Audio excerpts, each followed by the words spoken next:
আসসালামু আলাইকুম বন্ধুরা, এই শীতে তোমরা সবাই কেমন আছো?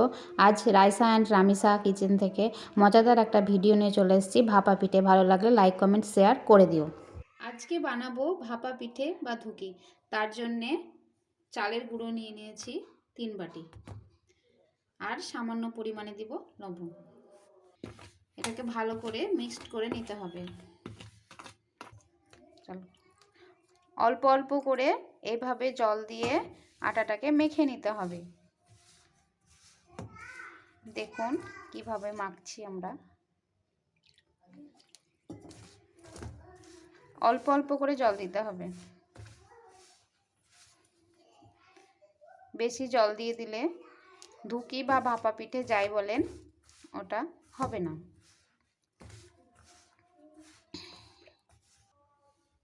দেখুন আমরা আতপ চালের গুঁড়োটাকে এইভাবে মেখে নিয়েছি হালকা হালকা জল দিয়ে। এইভাবে মুট করলে গোল হয়ে যাবে, তবে বুঝতে পারবেন যে আটাটা ঠিকঠাক মাখা হয়েছে। আমরা এখানে আতপ চালের গুঁড়ো নিয়েছি, আপনারা চাইলে সেদ্ধ চালেও এটা করতে পারেন। দেখুন আমরা একটা ফুটো বাটির সাহায্যে এইগুলোকে মেখে রাখা চালের গুঁড়োগুলোকে এবার চেলে নেব। চাললে ভাপা পিঠে খুব সুন্দর হয়, ভালো হবে। দেখুন চালার পরে এইরকম আসবে। আমরা আজ ধুকি বা ভাপা পিঠে যাই বলেন বানাবো প্রেসার কুকারে, সেই জন্যে 1 মগ জল গরম করতে দিয়ে দিলাম।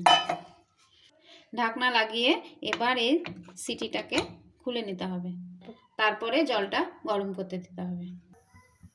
জল গরম বসিয়ে দিয়েছি। এবার আটাগুলোকে চামচের সাহায্যে হালকা হালকা করে এই বাটির মধ্যে দিয়ে দেব।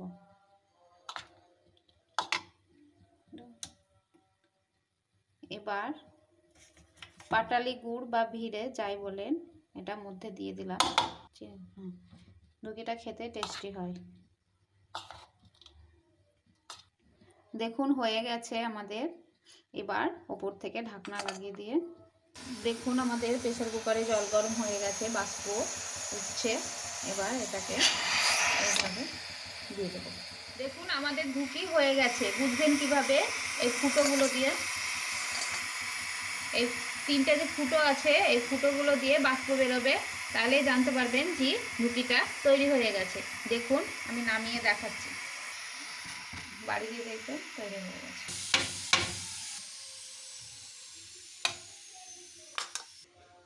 দেখুন কত সুন্দর ভাপা পিঠেটা তৈরি হয়েছে, একবারে সফট।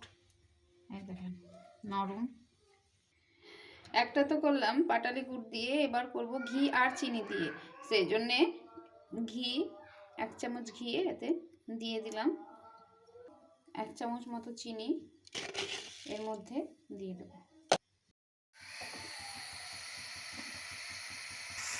দেখুন বন্ধুরা আমাদের আর একটা ধুকি রেডি হয়ে গেছে। কত সহজেই ধুকিগুলো তৈরি হয়ে যাচ্ছে, ঢাকা লাগে না, কিচ্ছু লাগে না। দেখুন দেখুন কত সুন্দর। এবার খেজুরের গুড় দিয়ে করব।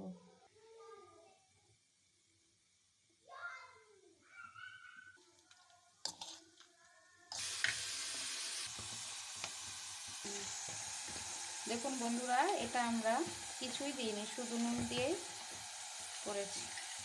দাও, এটা মাংস, যে কোনো মাংসের সাথে ভালো লাগে। হাঁসের মাংস, মুরগির মাংস, যে কোনো মাংসের সঙ্গে এটা খেতে টেস্টি লাগে।